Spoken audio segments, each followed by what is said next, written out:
A resort can look perfect on Instagram, online, and it can be completely wrong for your wedding. Okay, so she had the resort picked out before she even called me. And she had the Instagram saved, she had the venue in her head, and she already told her mom, and she was getting ready to send everything out. Then she said, well, let me pause for a second, I might need help. And she sent it to me. And I looked over everything. I said, we're going to need to talk about this resort. That's not a fun conversation that I would like to have with my clients, but it's the exact conversation that saved her wedding. My name is Sulie. I'm a destination wedding planner in Mexico and the Caribbean, and for over 10 years, I've been visiting the most popular resorts that my clients constantly fall back to as their dream resort. I've had the tough conversations with my clients, maybe ones that other planners would avoid because, I don't know, maybe they don't want to lose a client or they're just trying to be nice. But in this video, I'm going to walk you through exactly what happened, what went wrong with the resort that the bride picked, how we fixed it, and what it tells you about how to evaluate a property before you put any money down. Oh, and at the end, I'm going to be giving you the 3 questions I ask before I recommend anything to a client. Make sure you're staying around for that. So here's the thing, it looks perfect on paper, right? They all do. These companies spend millions of dollars on advertisements and marketing and media so that their resort literally looks perfect online in photos when you're not there. Of course they do. When you come to me with a resort in mind because those gorgeous photos have you locked in and they have great reviews, strong name recognition, all these things on paper, they check every single box. But did you know that that beach is not swimmable at all? Like red flags up, rocky shoreline, strong currents, like you're not putting anybody in the water. And if that's a deal breaker for you, then the resort is not it. Did you know that? And here's the other thing. It's a complete shock to you if you go to this resort and you didn't know that. The client that I talked out of her dream resort wanted a specific look for after her ceremony. She wanted after the ceremony to have a lot of photos of her and her guests in the water, in the background while the bride and groom were on the sand. And she just wanted to really capture that gorgeous Caribbean water in the photos for her and her bridal team and her family and friends.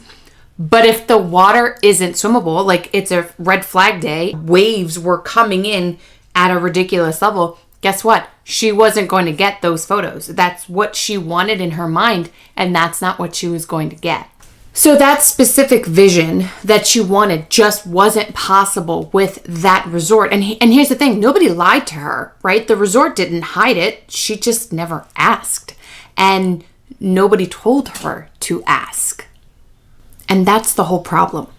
And then the second thing that made me tell my client this resort is not for you was because the wedding package wasn't what she thought. The second issue was the contract. She saw a price and she liked it and she just assumed that it was all part of her vision. And when I pulled up the actual contract, the venue that she wanted, the one in the photo that she saved, the premium venue, her vision of what she wanted, the package that she was looking at didn't cover any of that. First of all, she wanted a premium location that came with an extra fee.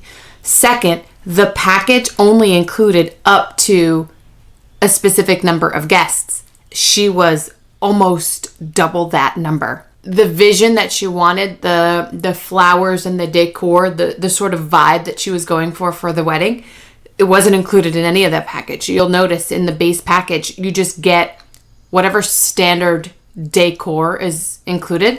And so when you add all of those things together, it was double her budget, double the number that she thought it was.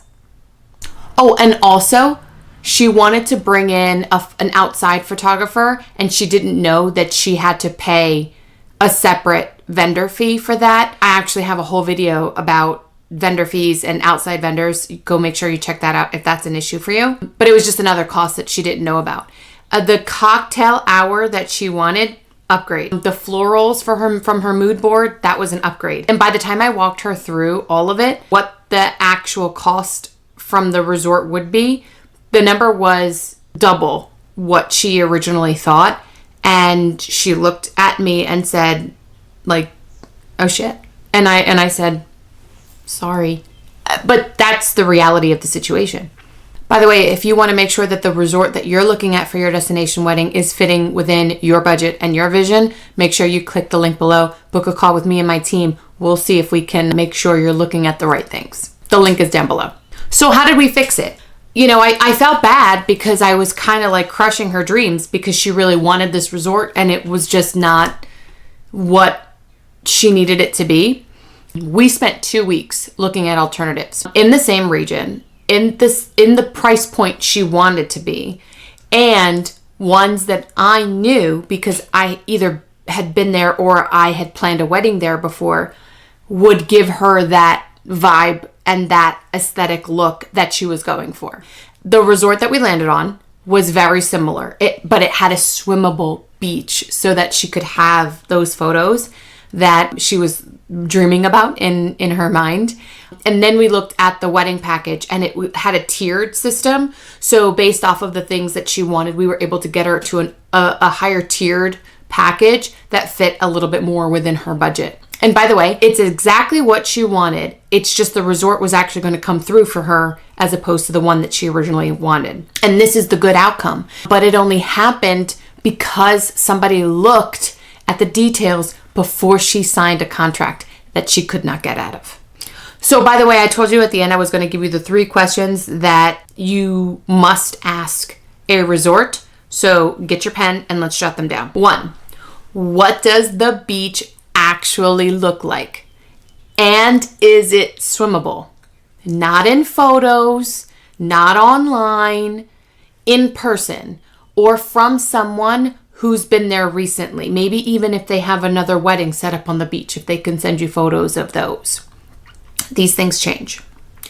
2, what is included in the wedding package at, insert tier for my guest count? Meaning like how many people are actually going to be there?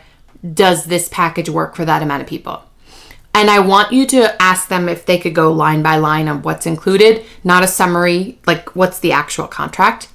And then 3, what are their policies for outside vendors? Photographers, DJs, coordinators. Some resorts charge day passes. Some resorts ban outside vendors altogether. Some resorts will waive a fee if the vendor is staying on property for a couple days. Again, I'll go over that in the other video, but that's something you should know before you go into contract because all of these fees are going to add up. I've seen it. I have had the hard conversations. The brides who come to me after signing a contract they can't get out of, that's the version of you I want you to avoid. Actually, in my next video, I'm going to go into how to look deeper into those resort photos so you don't fall into that trap.